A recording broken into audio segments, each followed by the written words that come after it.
الحمدللہ رب العالمین والصلاة والسلام علی رسول الامین وعلی آلہ وصحبہ اجمعین اما بعد.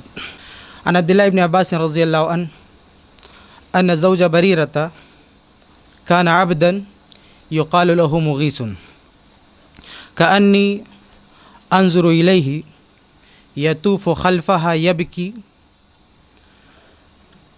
ودموعه تسیل علی لحیتہ.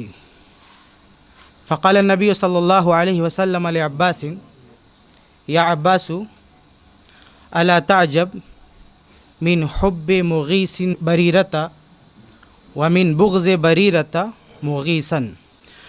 فقال النبی صلی اللہ علیہ وسلم لو راجعته قالت یا رسول اللہ صلی اللہ علیہ وسلم تأمرنی قال صلی اللہ علیہ وسلم انما انا اشفع قالت لا حاجت لی فی. رواہ البخاری.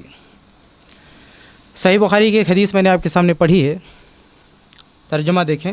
صحابی رسول عبداللہ بن عباس رضی اللہ عنہ روایت فرماتے ہیں، کہتے ہیں کہ بریرہ رضی اللہ عنہ کے شوہر ایک غلام تھے جن کا نام تھا مغیث. حدیث کے اگلے حصہ کا ترجمہ کرنے سے پہلے ایک وضاحت یہ ہو جائے کہ اسلام کے نظام کے مطابق غلام مرد اور غلام عورت کی شادی مالک کرا دے، بعد میں اگر کوئی آزاد ہو جاتا ہے، مثال کے طور پر عورت آزاد ہو جاتی ہے، تو پھر اسے یہ اختیار ہوتا ہے وہ چاہے تو اپنے شوہر کے ساتھ رہے اور چاہے وہ اپنی مرضی سے دوبارہ شادی کرے، کیونکہ حالت غلامی میں کسی کی مرضی نہیں چلتی ہے. غلام مرد ہو یا عورت، ان کی اپنی کوئی مرضی نہیں ہوتی ہے، آقا کی، مالک کی مرضی ہوتی ہے. لیکن اگر عورت آزاد ہو جائے جس کی شادی کرا دی گئی ہے غلامی کی حالت میں کسی غلام سے، تو آزادی کے بعد وہ اپنی مرضی سے شادی کر سکتی ہے اور چاہے تو باقی بھی رہ سکتی ہے. تو یہ مغیث رضی اللہ عنہ اور بریرہ رضی اللہ عنہا یہ دونوں آپس میں میاں بیوی تھے غلامی کی حالت میں. ان کی شادی کرا دی گئی تھی غلامی کی حالت میں. پھر اماں عائشہ رضی اللہ عنہا نے بریرہ رضی اللہ عنہا کو خریدا اور خریدنے کے بعد ان کو آزاد کر دیا. آزاد ہونے کے بعد بریرہ رضی اللہ عنہا نے یہ فیصلہ لیا کہ اب مجھے اپنے غلام شوہر کے ساتھ نہیں رہنا ہے، میرا جو حق ہے میں اپنے حق کے مطابق نئے سرے سے اپنے شوہر کا انتخاب کروں گی، شادی کروں گی. یہ فیصلہ لینے کے بعد مغیث بہت پریشان ہوئی اور وہ روتے تھے. جو ان کے شوہر تھے، غلام تھے، وہ بہت پریشان تھے. اسی کو بیان کیا آگے عبداللہ ابن عباس نے. کہتے ہیں بریرہ رضی اللہ عنہ کے شوہر ایک غلام مرد تھے جن کا نام تھا مغیث. جب بریرہ رضی اللہ عنہ ان سے الگ ہو گئی تو میں دیکھتا تھا کہ یطوف خلفہا، کہ بریرہ جب راستے میں چلتی تو یہ اس کے پیچھے پیچھے دوڑتے. یبکی، وہ رو رہے ہوتے. دموعہ تسیل علی لحیتہ، ان کے آنسو ان کے داڑھی پر بہہ رہے ہوتے، یعنی اپنی بیوی کی یاد میں، ان کی محبت میں رو رہے ہوتے کیونکہ وہ الگ ہو گئی تھی. اللہ کے رسول صلی اللہ علیہ وسلم نے جب یہ صورتحال دیکھی تو آپ صلی اللہ علیہ وسلم نے عباس رضی اللہ عنہ سے کہا کہ اے عباس، کیا تمہیں تعجب نہیں ہوتا ہے من حب مغیث بریرۃ، کہ مغیث رضی اللہ عنہ بریرہ سے کتنی محبت کر رہے ہیں، ان کو چھوڑنا نہیں چاہتے ہیں. ومن بغض بریرۃ مغیثا، جبکہ بریرہ کتنی نفرت کر رہی ہیں، اپنے شوہر کے پاس جانا نہیں چاہتی ہیں. پھر آگے اللہ کے نبی صلی اللہ علیہ وسلم نے ایک موقع سے بریرہ کو بلوایا اور ان سے کہا لو راجعتہ، کہ بڑا اچھا ہوتا ہے کہ تم اپنے پرانے شوہر کے پاس چلی جاتی. آپ صلی اللہ علیہ وسلم نے یہ کہا کہ اچھا ہوتا تم چلی جاتی ان کے پاس، کیونکہ آپ صلی اللہ علیہ وسلم کو ان کے سابق شوہر جو تھے مغیث، ان پہ ترس آیا تو بیوی کو بلایا ان کے اور تھوڑی سی بات کہی کہ تم ان کے پاس چلی جاتی تو بڑا اچھا ہوتا. تو بریرہ رضی اللہ عنہ نے فوراً پوچھا تأمرنی، اللہ کے رسول صلی اللہ علیہ وسلم کیا یہ آپ کا حکم ہے؟ آپ صلی اللہ علیہ وسلم نے فرمایا نہیں، حکم نہیں ہے، انما انا اشفع، میں سفارش کر رہا ہوں، یہ میری ایک اپیل ہے، گزارش ہے، میرا حکم نہیں ہے. تو بریرہ رضی اللہ عنہ نے کہا لا حاجت لی فی، لا حاجت لی فی، اگر یہ آپ کی گزارش ہے، سفارش ہے، تو پھر آپ جان لیں کہ مجھے مغیث کی کوئی ضرورت نہیں ہے. یعنی بریرہ رضی اللہ عنہ نے ان کو اپنانے سے انکار کر دیا. یہ صحیح بخاری کی حدیث ہے. علماء محدثین نے اس حدیث سے بہت سارے مسئلوں کا استنباط کیا. امام بخاری رحمہ اللہ نے کئی جگہ یہ حدیث صحیح بخاری میں درج فرمائی. میں کچھ اہم مسئلے آپ کے سامنے رکھتا ہوں جو اس حدیث سے معلوم ہوتے ہیں۔ سب سے پہلی چیز جو معلوم ہوتی ہے وہ یہ کہ اسلام نے ایک عورت کو پوری آزادی دے رکھی ہے شوہر کے انتخاب میں۔ وہ پرانے دور میں غلامی کا مسئلہ چلتا تھا، اس میں تو عورت کیا مرد بھی مجبور ہوتا تھا، مرد بھی کی شادی جبراً مالک کر دیتا تھا، لیکن آزاد عورت، آزاد مرد، تو جس طرح آزاد مرد کو پوری آزادی ہے بیوی چننے کے لیے، ایسے ہی ایک عورت کو بھی مکمل آزادی ہے اپنا شوہر چننے کے لیے۔ البتہ اس کے ساتھ اسلام نے یہ بھی رکھا ہے کہ وہ اپنے ولی سے منظوری لے لے، یعنی اپنی مرضی ہی سے شادی کرے، اس کی مرضی پر کوئی پابندی نہیں ہے، لیکن ساتھ میں ولی کو بھی رکھا ہے تاکہ اس سے کوئی چوک ہو جائے فیصلہ لینے میں تو ولی اس کی رہنمائی کر سکے۔ تو اس کو اصل میں یہ نہیں کہہ سکتے کہ آزادی چھین لگی عورت سے، ولی کو کیوں لگا دیا گیا؟ ولی کو نگرانی کے طور پہ لگایا گیا۔ جیسے ہندوستان میں دیکھیں، ہم سب آزاد ہیں، ہم گاڑی چلا سکتے ہیں، بائک چلا سکتے ہیں، کچھ بھی چلا سکتے ہیں اپنی مرضی سے، کوئی روک تھوک نہیں ہے، لیکن اگر ہم گاڑی چلانے جائیں گے تو ہم کو لائسنس لینا پڑے گا، اس کی منظوری لینا پڑے گا۔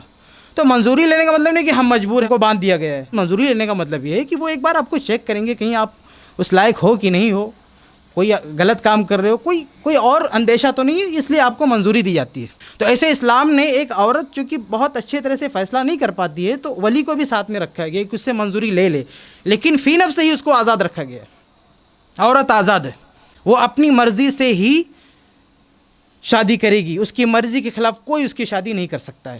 ولی بھی جب منظوری دے گا اس کی مرضی کی اپنی مرضی نہیں تھوپے گا، ولی کا جو کام ہے وہ اس کی منظوری لے گا، اس کی پسند پر نظر ثانی کرے گا، اس کی پسند کو چیک کرے گا، لیکن وہ اپنی پسند نہیں تھوپے گا لڑکی پہ۔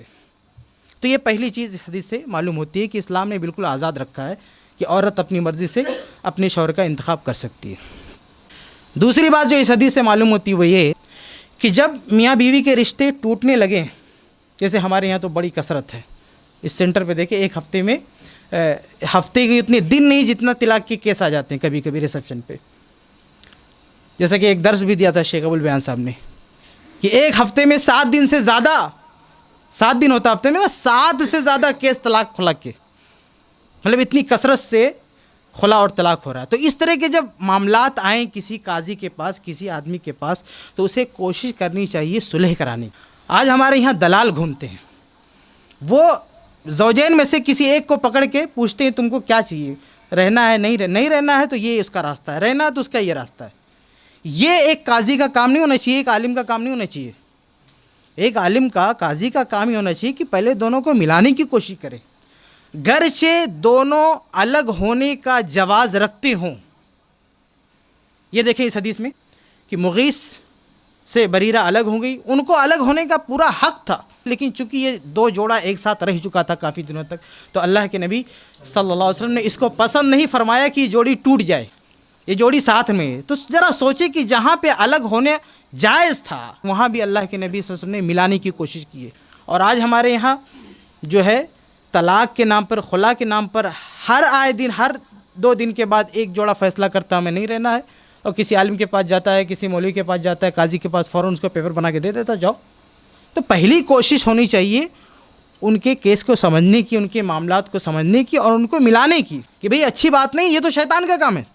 صحیح مسلم کی روایت ہے نا کہ شیطان شام کو اپنے سارے شیلوں کی فائل چیک کرتا ہے، ان کی رپورٹ لیتا ہے، تو جو یہ کام کیا ہوتا ہے کہ کسی میاں بیوی کو الگ کر دیا ہوتا ہے اس کی بڑی شاباشی دیتا ہے۔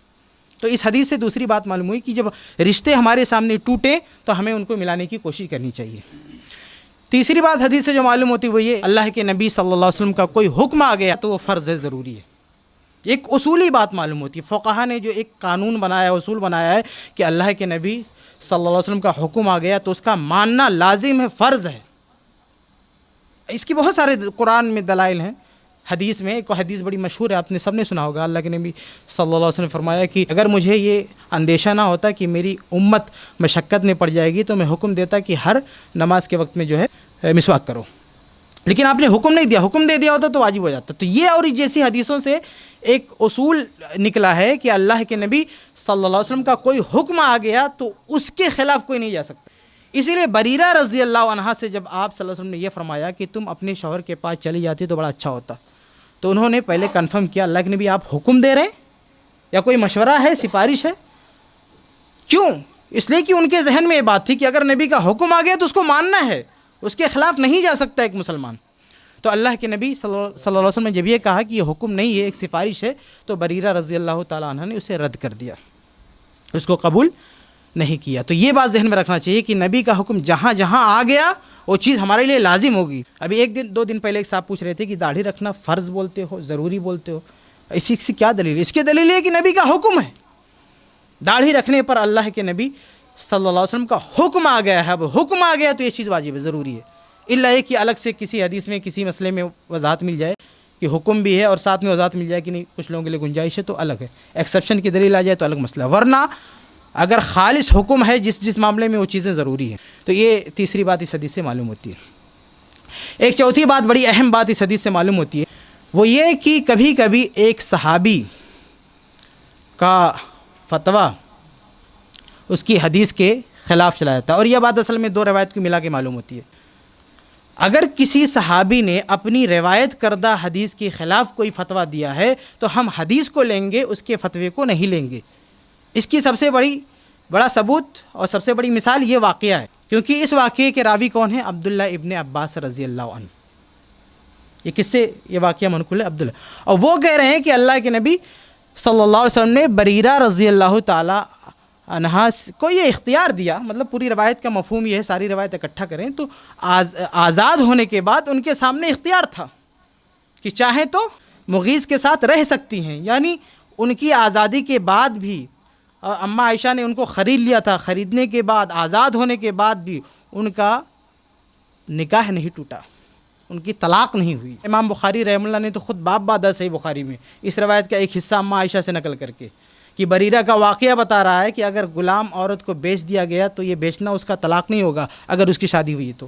ایسے صرف بیچ دینے سے، آزاد ہونے سے وہ طلاق نہیں واقع ہو جائے گی بلکہ نکاح باقی رہے گا. تو اس واقعے کے راوی ہیں عبداللہ ابن عباس، اور ان کا فتویٰ صحیح بخاری کی سند کے معیار پر، صحیح بخاری کی شرط پر صحیح سند سے ثابت ہے. سنن سعید ابن منصور میں وہ کہتے ہیں کہ اگر لونڈی کو بیچ دیا گیا فہوا طلاقها، تو اس کی طلاق ہو گئی. اس امت کے فقہا نے، مجتہدین نے عبداللہ ابن عباس رضی اللہ عنہ کی اس فتوے کو رد کر دیا ہے، ان کی روایت کو لیا ہے. تو یہ اصولی بات ذہن میں رکھنا چاہیے کہ کبھی کبھی، اب اس کی وجہ کچھ بھی ہو سکتی ہے، ہم اس تفصیلات میں نہیں جا سکتے، لیکن کبھی کبھی ہم لوگوں کو بتاتے ہیں، ایسے موڑ آتے ہیں کہ صحابی کا اپنا فتویٰ ان کی روایت کردہ حدیث کے خلاف ہے، تو لوگ اس میں بہت سارے جذباتی انداز میں سوالات کرتے تھے. تو ایک مثال میں آپ کو دے رہا ہوں کہ پوری امت نے عبداللہ ابن عباس کا جو فتویٰ جو بخاری کی شرط کے مطابق، یعنی ایسی سند سے ثابت ہے جو بخاری کے روات ہیں، لیکن پھر بھی وہ فتویٰ امت نے نہیں لیا ہے، ان کی روایت کو لیا ہے. عبداللہ ابن عباس رضی اللہ عنہ کا فتویٰ ان کی روایت کردہ حدیث کے خلاف ہے، لیکن وہ روایت لی گئی، فتویٰ نہیں لیا گیا. تو اگر عبداللہ ابن عمر رضی اللہ عنہ روایت کریں کہ داڑھی رکھو اور خود وہ داڑھی کاٹیں، تو کوئی کہے کہ ہم نبی کی بات لیں گے اور جنہوں نے روایت کیا ہے ان کی بات نہیں لیں گے، تو اس میں تعجب کی بات نہیں ہے. اس کی ایک اور مثال میں نے آپ کے سامنے رکھ دی. تو یہ چوتھی بات اس حدیث سے معلوم ہوتی ہے. ایک 5ویں بات، اس پر میں آپ سے رخصت ہو جاؤں گا. 5ویں بات جو تھوڑا سا دقیق ہے، شاید سب کے سمجھ میں نہ آئے، وہ یہ بعض کے فقہا نے، ائمہ نے کسی الفاظ کی خاص معنی ایجاد کیے، خاص اصطلاح ایجاد کی، جسے واجب ہے، جو ہے مستحب ہے، مندوب ہے. یہ سب کیا؟ یہ فقہا کے اپنے بنائے ہوئے ٹائٹل اور نام ہیں، یعنی احکام کی درجہ بندی کے لیے. تو جب اس طرح کے الفاظ قرآن و حدیث میں آ جائے تو وہاں ہم کو وہ میننگ نہیں لینا چاہیے، ہم کو وہ میننگ لینا چاہیے جو اس دور میں چلتی تھی. اسی میں سے ایک لفظ آتا ہے رجوع کا، طلاق کے مسئلے میں رجوع کا. یہ فقہا کی ایک اصطلاح ہے، جو ہم کہتے ہیں نا کہ طلاق ہو گئی اب رجوع کر لو. تو یہ جو لفظ رجوع ہے بیوی کو واپس لینے کا، اس کے اندر ایک معنی ہوتا ہے. جب کہا جائے کہ بھئی فلاں بندے نے اپنی بیوی سے رجوع کر لیا، تو اس کا ایک آج اس کا میننگ یہ سمجھ میں آتی ہے کہ بھئی وہ رجوع کر لیا مطلب طلاق ہو گئی تھی واپس لے لیا. یہ ایک فقہی اصطلاح ہے. لیکن اگر حدیث میں کہیں آ گیا رجوع کرو، تو اب وہاں بھی یہ سمجھ لینا کہ بھئی پہلے طلاق ہو گیا اس لیے رجوع کی بات آ رہی، غلط ہے. جیسے عبداللہ ابن عمر رضی اللہ تعالیٰ عنہ نے ایک مرتبہ حیض کی حالت میں اپنی بیوی کو طلاق دے دیا، تو اللہ کے نبی صلی اللہ علیہ وسلم نے کہا کہ رجوع ہو جاؤ، واپس لے لو ان کو. تو اب کچھ لوگ کہتے ہیں کہ دیکھو طلاق ہو گئی تھی تبھی تو کہا رجوع کر لو. حالانکہ اللہ کے نبی صلی اللہ علیہ وسلم نے جو لفظ استعمال کیا وہ فقہا کا معنی نہیں ہے. اس دور میں اس رجوع کا معنی یہ نہیں چلتا تھا، بہت سارے معنی میں آتا تھا. اسی کی ایک مثال بریرہ رضی اللہ عنہ کی اس واقعے میں بھی، کہ جب بریرہ رضی اللہ تعالی عنہ نے یہ فیصلہ لیا کہ میں اپنے شوہر سے الگ ہو جاؤں گی، تو اللہ کے نبی نے ان سے کیا کہا؟ لو راجعتہ، رجوع ہو جاؤ. اب بتاؤ کیا بریرہ نے طلاق دیا تھا اپنے شوہر کو؟ کہ اللہ کے نبی کہہ رہے ہیں رجوع ہو جاؤ؟ بالکل یہی سیگا، یہی اسی مفاعلے کا جو سیگا ہے، اسی سیگے کے الفاظ ہیں عبداللہ ابن عمر کی حدیث میں، جہاں اللہ کے نبی فرماتے ہیں کہ رجوع کر لو، اپنی بیوی کو واپس لے لو۔ تو یہاں کہہ رہے ہیں کہ تم اپنے شوہر کے پاس، بریرہ تم اپنے شوہر کے پاس واپس چلے جاؤ، لو راجعتی، پہلے طلاق کوئی نہیں ہوئی ہے لیکن رجوع کا لفظ یہاں استعمال کیا جا رہا ہے۔ تو پتہ چلا کہ نبی کی زبان پہ جو رجوع کا لفظ استعمال ہو رہا ہے اس کا معنی کچھ اور ہے، اور بعض میں جو فقہا نے ایجاد کیا ہے وہ کچھ اور ہے۔ یہ ایک باریک مسئلہ ہے، عوام نہیں سمجھ پائے گی شاید، لیکن میں کچھ اہل علم کے لیے بات کہہ رہا ہوں کہ حدیثوں میں یہ فرق ہمارے سامنے ہونا چاہیے کہ فقہا کے جو معنی ہیں وہ الگ ہیں اور کتاب و سنت کے جو معنی ہیں وہ الگ ہیں، جو اصطلاحی معنی ہیں وہ الگ ہیں۔ تو یہ چند باتیں اس